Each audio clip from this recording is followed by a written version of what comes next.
bonus for completing the project ahead of schedule. He made the townspeople work day and night.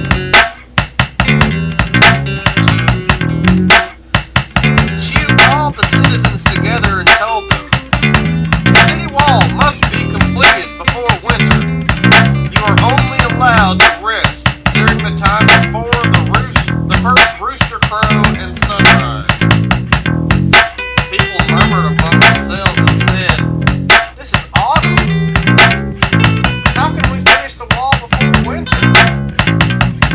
So they elected a spokesperson to appeal to the mayor. "We had a drought this summer. If we don't harvest the crops that are left, we'll starve in winter," said the representative. Mah Ku replied, "I have no time for this nonsense," and ordered the man to be flogged. When the governor of the region sent the people supplies of grain and salt, Mah Ku sold them on the black market and pocketed the money.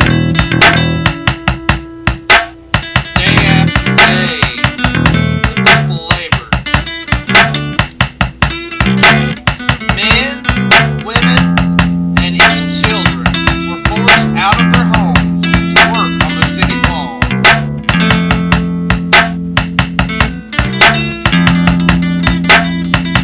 When Mah Ku tried to persuade her father to give the people more time to rest, she was told, "Don't bother in my affairs or I'll lock you in my room." Oh no, lock you in your room, I'm sorry.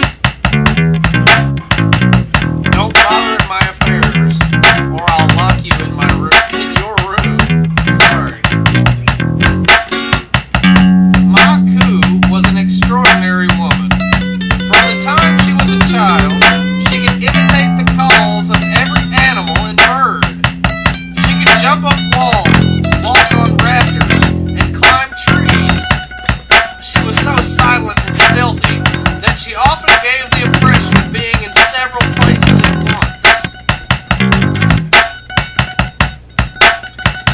Seeing the people of her town dying from hunger and exhaustion, Mah Ku decided to help them. One night she crept out of her father's mansion and climbed to the top of the house.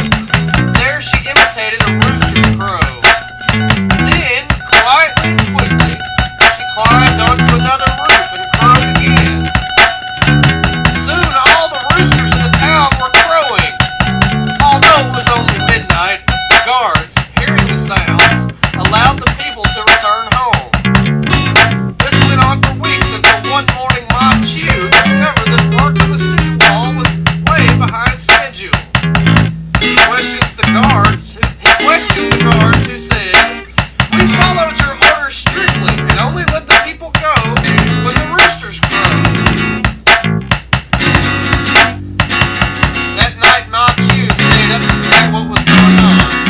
At midnight he heard a rooster's cry from the roof of his house. Then he heard another one from a neighboring rooftop. When Mah Ku returned to her room in the early hours of the morning, her father was there waiting for her. Mah Ku seized his daughter by the arm and said, "You have destroyed my chance of getting rich.